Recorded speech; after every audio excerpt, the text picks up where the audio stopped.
Good evening. You're joining with Prime TV News and I'm Pankaj Kulatunga. First, a look at today's headlines.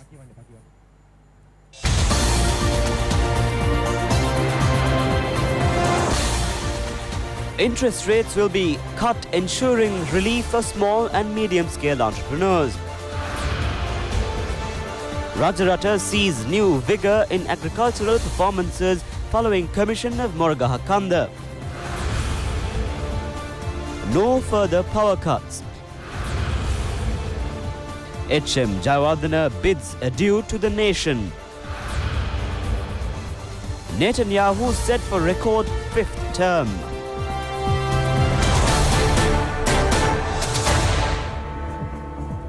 Now for the news in detail. President Maithripala Sirisena says agriculture in the Rajarata area has undergone a tremendous transformation following the commission of Moragaha Kanda project.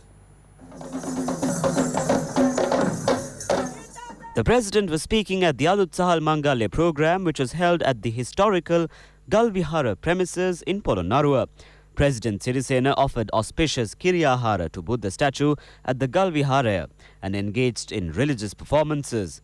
The Alutsahal Mangalya is a ritual adhered by the farmers marking the reaping of inaugural harvest.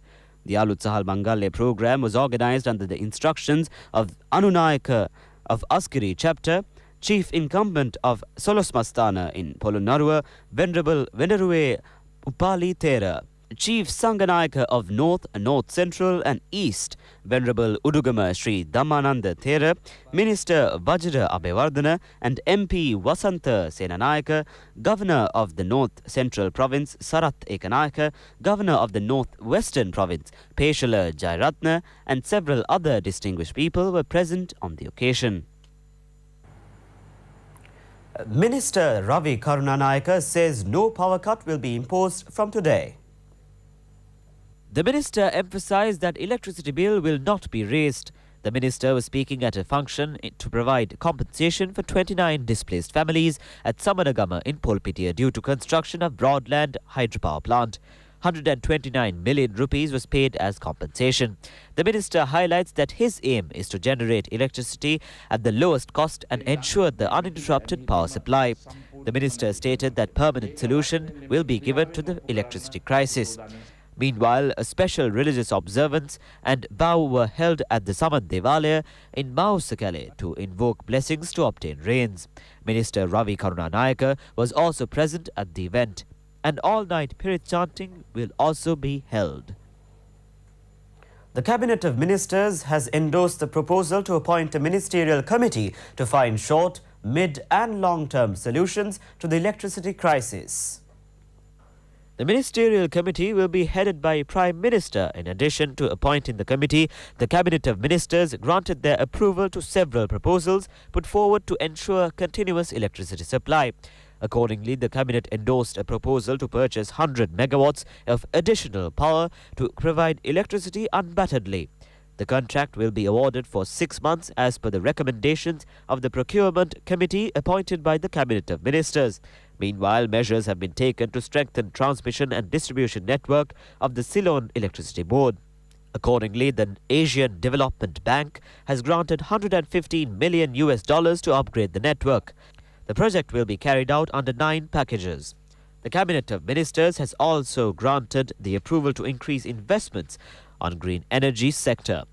The government will also fix LED lamps instead of traditional lamps on lampposts. Still at home, State Minister Ajit Manna says Uma-Oya underground hydropower electricity plant to be vested with the public in August will add 120 megawatts of power to the national grid. The State Minister was speaking during a special inspection tour at the Uma-Oya Multipurpose Development Project. The development activity in Uma-Oya is carried out under the directives of President Maithripala Sirisena in the capacity of Minister of Bahawali Development and Environment. The minister stated that construction work of the hydropower plant has been expedited with the ongoing power crisis.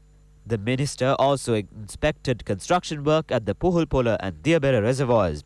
The new construction helps to bring water from Puhulpola Reservoir to Diabara Reservoir through an underground tunnel with the diameter of 3.7 meters. The construction will ensure continuous water supply for agricultural activities in the Monaragala, Vallavaya and Hamegamu areas. The estimated cost of the total project exceeds 89,800 million rupees. The Special Police Investigation Unit of the Presidential Investigations Commission has recorded a statement from parliamentarian Vijayadasa Rajapaksa. The statement from the parliamentarian has been recorded pertaining to the Suraksha Insurance Scheme and the Mahapula Trust Fund. The parliamentarian had been informed to appear before the Presidential Commission today. Vijayadasa Rajapaksa had requested the Commission to record the statement from him at his residence due to his poor health condition. Accordingly, officers of the special unit visited the MP at his private residence in Navala. Meanwhile, the Presidential Commission is scheduled to summon Director Supply of the Sri Lanka Air Force tomorrow. 800 million rupees has been set aside to renovate Kalido Beach, which has been damaged due to the sea erosion. A group of politicians from government and the opposition, along with public officials, engaged in an inspection tour of the Kalido Beach to inspect the situation. Due to the sea erosion, the beautiful Kalido Beach has been severely damaged, and President Maithripala Sirisena, in the capacity of Minister of Environment, has taken measures to stop the destruction. Due to the current situation, seawater is being mixed with fresh water at the point where Kaluganga ends up. During the flooding of 2017, measures were taken to remove sand from part of the Kalido Beach to recede the water. Still, the place where sand was removed has not been renovated. The President has allocated 800 million rupees to create environmentally sustainable beach, addressing all the issues. The Coastal Conservation Department has already embarked a project to lay a stone fence at the beach at a cost of 50 million rupees. Parliamentarian Lakshman Vijaymanna said that measures have been taken to pump sand from the deeper sea to uplift the beach. Parliamentarian Rohita Abegunawardena said that knowledge of the people living in the area should also be taken into account when implementing projects, in addition to know-how of engineers and technical experts. Director General of the Coastal Conservation Department, Prabhat Chandakirti, said that views of the villagers and fishermen were heeded during their survey.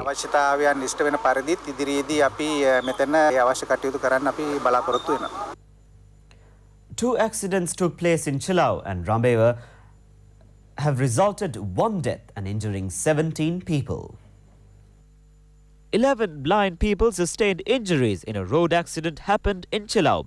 The victims were waiting to return from a function held at a hotel in Chilau. They had met with the accident when they were standing in front of the hotel's wall till their bus comes to pick them. The bus intended to pick the group had hit the victims and a hoarding fixed with the wall. According to our correspondents, the group belongs to a Blind People's Association in Hettipola. The injured were admitted to the Chilau General Hospital. Meanwhile, one individual killed and 6 others sustained injuries in another road accident happened in the Rambewa area in Anuradhapura. A jeep which was plying on the road had veered off and hit with an electricity post in Ginikatueva area. The deceased is a 17-year-old student of Gothava. The injured people were rushed to the Anuradhapura Teaching Hospital. The inaugural Presidential Media Awards ceremony was held at the BMICH today. Journalists of the ITN bagged a series of awards under the patronage of President Maithripala Sirisena. 47 awards will be given away to journalists who have performed excellently in the print, broadcast and web media. 4 special awards will also be presented. Kalakirti Edwin Aryadasa from print media, Karunaratna Amarasinghe from radio, Lushan Bulatsinghale from television and Lakshman Jayawardena from web will be felicitated with special awards. The Presidential Award ceremony will be organized by the Ministry of Media under the purview of Minister Ruwan Wijewardena.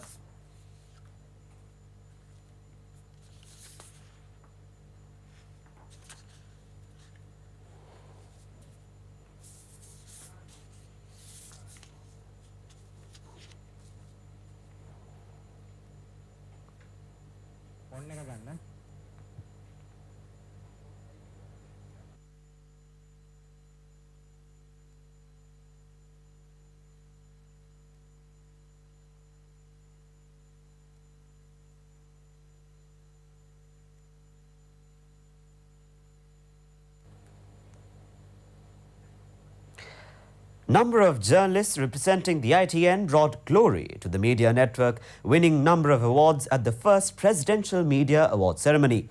Iftiar Abdul Qadir of Prime TV won the award for Best News Presenter. Ifran Muhammad from the Vasantam TV became the Best Tamil News Presenter. Indrasiri Suravira's Nonimi Chandrika program was aired over the ITN FM, bagged the award for Best Radio Program. MSM Mushraf won the award for Best Tamil TV Program. Dushanta Darshana, Indika Virakon and Ifran Muhammad from ITN were nominated for the Best Investigative Program, and the award went to Ifran Muhammad. With that, expecting more local news, I would like to switch to Biz News.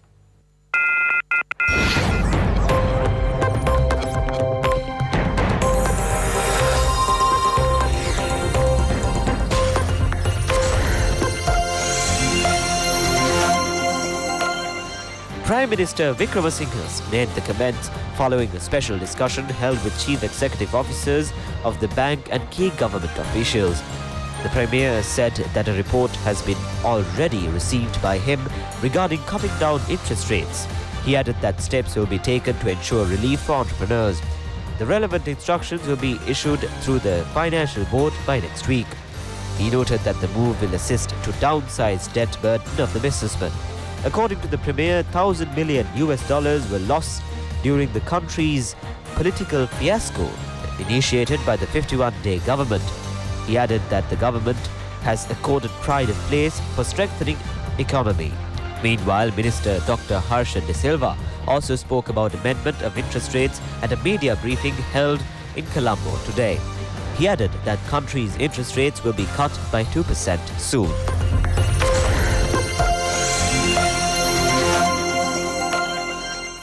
The benchmark all-share price index lost 0.08 points to close at 5,583.58, while the S&P Sri Lanka 20 index gained 0.64 points to close at 2,721.05.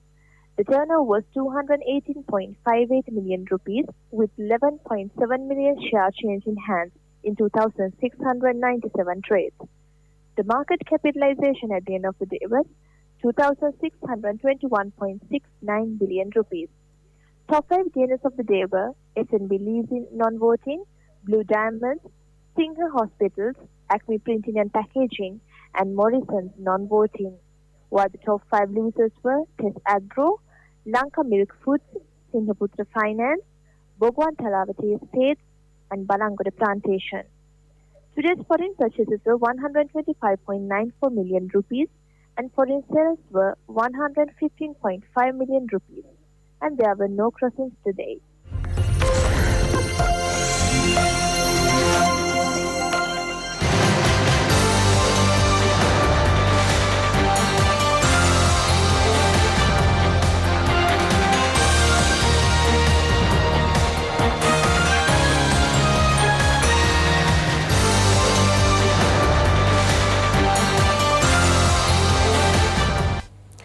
Prime News returns tomorrow.